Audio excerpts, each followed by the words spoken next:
Hero हुआ, उसी पल वह इंसान खत्म। अमीरों के पास इतना टाइम था कि वह 1000 साल की जिंदगी भी जी सकते थे। अमीरों ने खुद के लिए एक अलग दुनिया बना ली थी, जहां वो लोग एक सुकून भरी जिंदगी गुजार रहे थे। लेकिन वहीं दूसरी तरफ गेटो सिटी में रहने वाले गरीब लोग दिन रात मेहनत करके खुद के लिए टाइम कमाते थे, नहीं तो उनकी जिंदगी खत्म हो जाएगी। इन्हीं गरीबों की बस्ती में विल नाम का एक लड़का रहता था, जिसकी घड़ी में सिर्फ 23 घंटे ही बचे थे। विल अपनी मॉम के साथ रहता था। अब क्योंकि 25 साल के बाद उम्र रुक जाती है, इसीलिए उसकी माँ 50 साल की होकर भी बहुत जवान दिख रही थी। आज विल की माँ का 50वां जन्मदिन था। विल अपनी मॉम का बर्थडे सेलिब्रेट करने के लिए पिछली रात ओवर टाइम करके एक शैंपेन की बोतल लाया था। यह देखकर विल की मॉम बहुत खुश हो जाती है और वो विल से कहती है कि मैं अपने पोतों को देखना चाहती हूँ, तुम किसी लड़की को डेट क्यों नहीं करते? जिस पर विल जवाब देता है कि इन सब चीजों के लिए टाइम किसके पास है। विल की मॉम ने उससे कहा कि इलेक्ट्रिसिटी बिल और बैंक से लिया हुआ लोन कल की डेट तक मुझे क्लियर करना होगा, नहीं तो हमें फाइन पड़ सकता है। इसीलिए अब मैं जा रही हूँ और कल रात तक सभी बिल्स और बैंक के लोन्स जमा करवा कर वापस आऊंगी। उसने कहा कि मेरे पास सिर्फ 3 दिन का टाइम है। इलेक्ट्रिसिटी बिल और बैंक का लोन चुकाने में मेरे पास लगभग सारा टाइम खर्च हो जाएगा, इसीलिए कल शाम को तुम जरूर बस स्टॉप पर मेरा इंतजार करना, ताकि मेरा सारा टाइम खत्म होने से पहले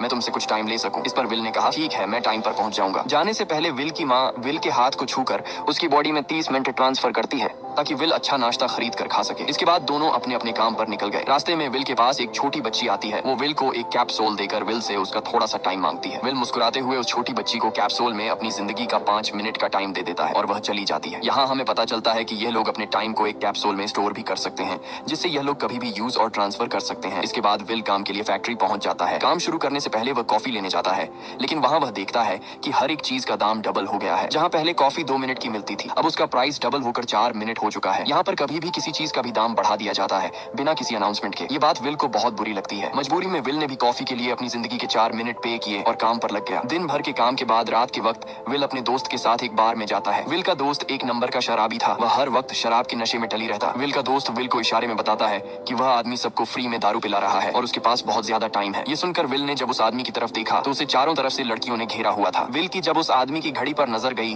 तो उस आदमी के पास 116 साल का टाइम था। ये देखकर विल समझ जाता है कि यह आदमी ग्रीनिच सिटी से है, क्योंकि गेटो सिटी में लोगों के पास ज्यादा से ज्यादा 2 दिन का टाइम होता है। विल उस आदमी के पास आया और उसे वार्न करने लगा कि यहाँ पर तुम्हें नहीं होना चाहिए था। यहाँ चोरों का खतरा है, ये लोग तुम्हें मारकर तुम्हारा टाइम चुरा लेंगे, इसलिए जल्दी से यहाँ से निकल जाओ। लेकिन वो आदमी विल की बातों को सीरियस नहीं लेता और उसे इग्नोर करके ड्रिंक करने लग जाता है। तभी उस बार में फोर्टिस नाम का एक गैंगस्टर अपने ग्रुप के साथ आया, जिसे देखकर सारे लोग बाहर निकल भागे। दरअसल यह शहर के सबसे बड़े गुंडे हैं, जो लोगों से जबरदस्ती टाइम चुराते हैं। विल का दोस्त विल को पकड़ कर ले जाने लगा, लेकिन विल ने जाने से इनकार कर दिया और वहाँ एक कोने में छिपकर सब कुछ देखने लगा। फोर्टिस उस अमीर आदमी से उसका सारा टाइम लूटने आया था। फोर्टिस उस अमीर आदमी को चैलेंज करता है कि चलो पंजा लड़ाते हैं और जो हारेगा वह अपना सारा टाइम जीतने वाले को दे देगा। ये टाइम फाइट आर्म रेसलिंग की तरह थी, जिसमें 2 लोगों को एक दूसरे की कलाई पकड़नी होती थी। जिस भी इंसान की कलाई नीचे होती थी उसका टाइम घटने लगता था और वो टाइम उस आदमी के हाथ में ट्रांसफर होने लगता था जिसकी कलाई ऊपर होती थी। इस तरह जीतने वाला इंसान सारा टाइम उस दूसरे आदमी से अपनी बॉडी में स्टोर करके उसे मार देता।